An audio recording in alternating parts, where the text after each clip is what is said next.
Hi, I want to talk you through the printing inks and some of the additives that I use. Let me say at the beginning of this film that I'm going to talk about oil-based inks only. Water-based inks, whole other story, and I have a day job as well, so I don't really have time to do that. So I'm just going to look at oil-based inks. If you are interested in learning more, I really suggest that you listen to our interview with Cranfield Colours with their managing director Michael Crane on my podcast with Peter Keegan.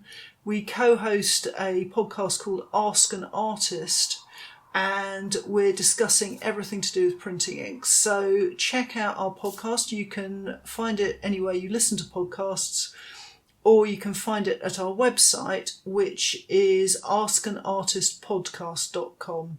So listen to me and Peter interviewing Michael if you want to go into this in further depth.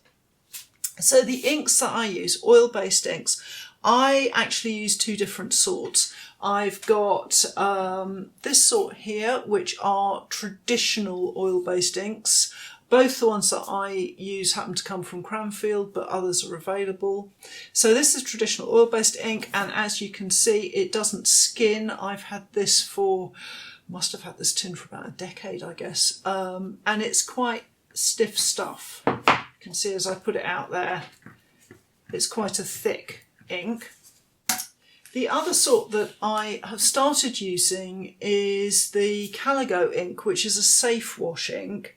Now, this is also oil-based, but the difference is that this traditional ink you need to clean off with white spirit. This ink you can clean off with water or soap and water. So this has a slightly different texture to it. Let me just show you if I squeeze some out of the can. And it's softer. It's a softer ink than the other one. They are compatible. You can mix these. So you can just add it into the traditional and vice versa. Obviously, if you mix them, you'll have to clean off with white spirit because water will not work for the traditional oil-based one. So those are the two inks that I use. Now, because they're oil-based, they take a while to dry, and that's a common thing that people ask me about is, oh, it takes ages to dry, how do you cope with that?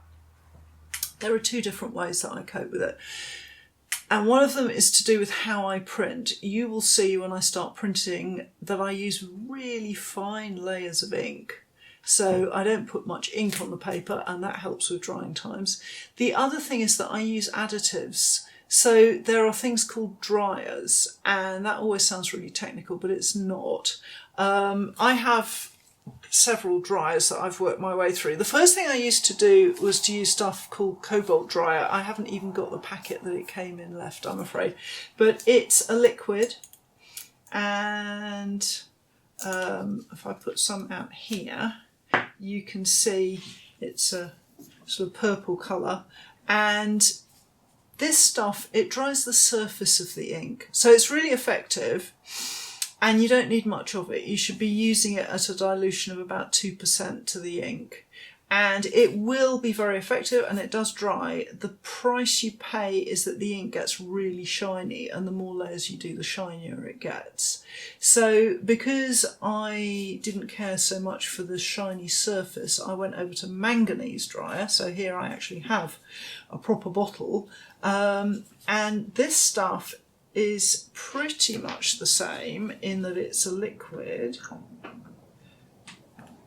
Brown this time. It smells slightly of biscuits for some reason.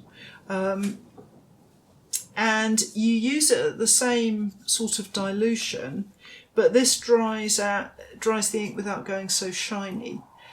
The problem I found with the liquid one was that at the 3 or 4% that's recommended, it wasn't really drying very fast for me.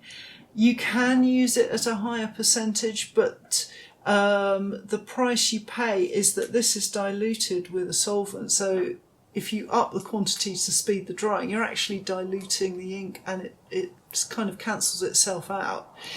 So I wasn't getting on brilliantly with that either. And then finally I went over to this stuff, wax dryer. and that's now my go-to for drying. And this is, it's manganese dry, so you don't get shiny, but it's in a kind of wax here. So you can see, rather than being this liquid, it's waxy, and again you can use it 3 or 4%. For me, actually, I find it dries better than the liquid. That's probably just my personal opinion, but I've now moved over to using a little bit of this in with my inks to speed up drying time.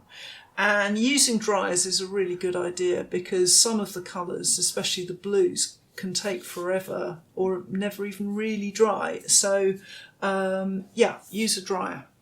The other thing that I've got is stuff called wiping compound, or tack reducer it's sometimes called. It is nothing very fancy. It's sort of like, I think Michael Crane on our podcast refers to it as petroleum jelly. It might well be petroleum jelly, but I wouldn't start slapping Vaseline on your prints. This stuff is a sort of, it looks like Vaseline, it behaves like petroleum jelly. And when you mix it into the ink, it makes the ink slack and softer. So if you are working with ink and you need to make it a little softer, then a touch of that will make it flow slightly. So I find it's useful if I'm doing a great big sheet of colour, flat sheet of colour. It can just help to get that nice flat thin sheet of colour.